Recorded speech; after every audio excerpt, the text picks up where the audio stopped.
the two brothers had tasted everything there was to eat and drink, and paid for it through the nose, they set out on their way again and asked Askeladd to stand on behind. Now, when they had traveled so long that they were once again hungry, they put up at yet another inn and demanded the costliest room and the best things that they could name. For we are two journeying kings. Well, we see the BS story is getting even better here. Now we are two journeying kings, and we've got money to spend like grass, they said. Well, the innkeeper heard this, and there was a frying and a roasting so that they could smell it all the way to the neighboring farm.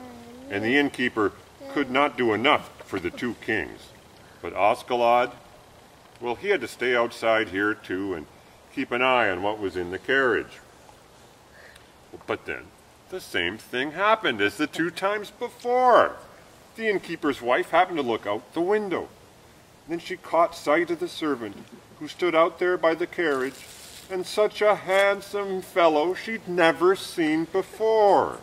Oh, she stared and she stared, and the more she stared at him, the handsomer she thought he was. Well, the innkeeper came running through the room with the food and the two journeying kings had demanded, and it did not take him very much, it didn't make him very much happier at all when he saw his wife standing by the window gazing outside. Don't you know better than to stand there gaping when we have such important folks in the house? Out in the kitchen to your cream porridge this very minute. Oh, those guests, they don't matter at all. If they don't want to wait until the cream porridge is done, well, they could just leave, answered the wife. No, come here. You'll see. Out there in the yard, such a handsome fellow is the one outstanding out there in the yard I've never laid eyes on before. And if it's the same to you, why don't we ask him in for a little something to eat? He certainly looks like he needs it. Oh, how truly a handsome young man is he. Well, you've been a man-chaser all your days, and you are now one still, said the man. He was so angry, he did not know which foot to stand on. But if you don't see about getting to your hot porridge pot, I'll try to put my feet under you, I will. Well, then the wife, she had to hurry to the kitchen as fast as she could, for she knew her husband was not to be fooled with. But all at once she popped out in the yard, and then she gave Askeladd a barrel tap. If you but give it a twist, she said, you'll get the finest there is to drink, both mead and wine and spirits. You're to have it because you're so handsome, she said. Well, now, the two brothers had eaten and drunk their fill. They left the inn, and Askeladd stood on behind their carriage and was to be their servant. Then they drove far and long until they came to a king's court.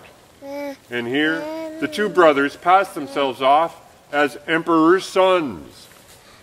Well, they were well received, both good and well, for they had plenty of money, and they were so fine that they shone from afar.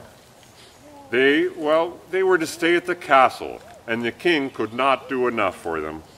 But Askeladd, who went in the same rags as he had on from home, and who did not have a shilling in his pocket, was taken by the king's guards and rowed out in a lake to a little island. Here, that's where they took all the beggars and tramps who comes to the king's court. The king had ordered this to be done because they went about tattered and ugly and might disturb the merrymaking at the castle. So all the poor people were shipped off the island. Well, the brothers saw the guards now and saw them row Askeladd out to the island all right, and they were quite glad to be rid of him. And they did not pay the least bit of attention to it. But when Askeladd came to the island, he took out his scissors and clipped the air with them. And then the scissors cut out the finest clothing anyone could wish for, of both velvet and silk, so that all the tramps living out on the island were much more finely dressed than the king and everyone at the castle. Then Askeladd took his cloth and spread it out, and now I dare say the tramps got something to eat too. There had never been such a feast at the king's court like the one all those bums had on that island that very day. Well, you must be thirsty too, said Askeladd. So he took out the barrel tap and gave it a little twist, and then the tramps got something to drink as well. And the king himself had never tasted anything like the ale and mead in all his life. Now when the guards, who were to bring food to the ragged tramps on the island, came rowing out with their scrapings of cold porridge and whey the next morning, this was the food they were to have to eat, the tramps would not so much have a taste of it. The guards thought this was rather strange, but they were even more astonished when they took a good look at the tramps, for they were now so dressed up that the guards thought they were emperors and popes, every single one, and that they had rowed out to the wrong island. But when they took a better look, they realized who they were. Then they understood that the fellow they had rowed out the day before must have come with all this finery for the tramps on the island. So when they came back to the court, it did not take them long to tell the king all that happened.